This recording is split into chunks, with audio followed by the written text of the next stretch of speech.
দর্শক, আজকে আমরা আসছি মিরপুর 11 নম্বর পাইকারি বাজারে। পাইকারি বাজার এবং খুচরা বাজারের পার্থক্য কতটুকু সেটা জানবো, চলুন।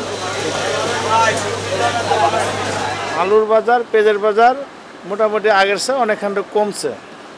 আজকে আলু বেচছি, যেটা আমি রাজশাহী আলু, যেটা সর্ব ভালো আলু, ওইটা বেচছি হলে আপনার 48 টাকা কেজি। রসুন আপনার নাটোরের সর্ব ভালো রসুন কাটা হয়েছে 220 টাকা কেজি।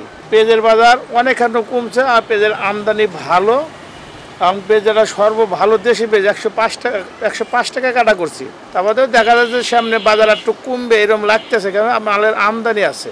আদার বাজার গতকালকে থেকে বাড়তি, মানে এর আগে কেনা ছিল আপনার 205 টাকা 8 টাকা, আমরা বিক্রি করছি 10 টাকা 12 টাকা। আমাদের পাইকারি সেল আমাদের ওতেই হয়।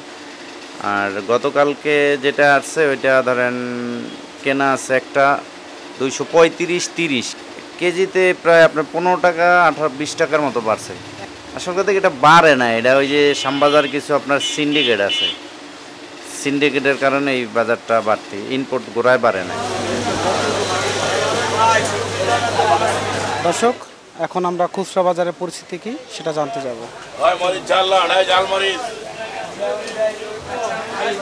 এটা আনছি 48 টাকা, এটা আটা কাটা ফাটা বাদ দিয়ে পড়ে যায় আপনাকে 50 টাকা, এটা 60 টাকা বেশি, আবার 56 টাকাও বেশি। 56 টাকা বেশি মানে 5 কেজি নিলে 45 বা 46 এরকম করে কিনলে নি বেশি 55 বা 60 এরকমের বেশি প্লাস। দেশের যে পরিস্থিতি ওইভাবে তো আর নিয়ন্ত্রণভাবে নাই।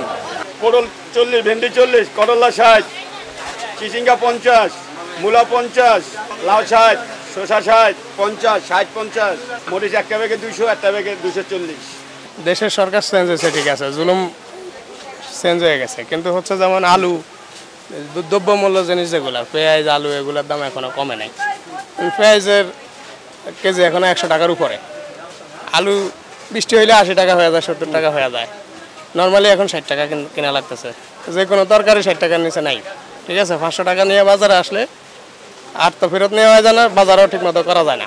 এখন আগের মতোই, এখনো কোনো কিছু চেঞ্জ হয় না। ব্যবসায়ীরা বলে যে আমরা বেশি দামে কেনা লাগে। মানুষদের পেটের ভুকে কিভাবে কষ্ট পাইতেছে, চালুর দামটা পটকের বাইরে গেছে, কেউ কমাইতে পারছে, ওইটার থেকে বাজার মনিটরিং নাই। আগে সরকারকে দোষ দিচ্ছে যে বাজার মনিটরিং করে না কেন, সিন্ডিকেট বাড়ে না কেন। এখন তো মনিটরিং ভাঙতে পারে, সিন্ডিকেট তো এখন নাই। এখন সিন্ডিকেট কেন থাকবে? সব কিছু দাম বাড়ছে।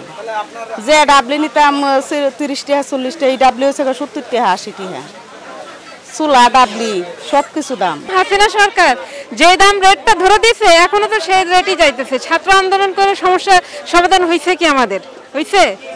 তাহলে দেশের পরিস্থিতি তো এখনো যে, তাহলে কোনো সেই দামই আছে, সেই জায়গায় আমরা আটকে আছি, এখনো বের হইতে পারিনি।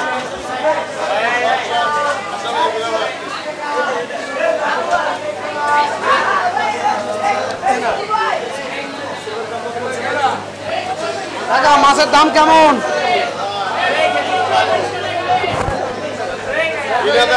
বাজার খারাপ, আমদানি বেশি হয়ে গেছে। হ্যাঁ, এই কারণে। নাইলে এই মাছ 200 টাকার নিচে বেশি না, কাস্টমার না।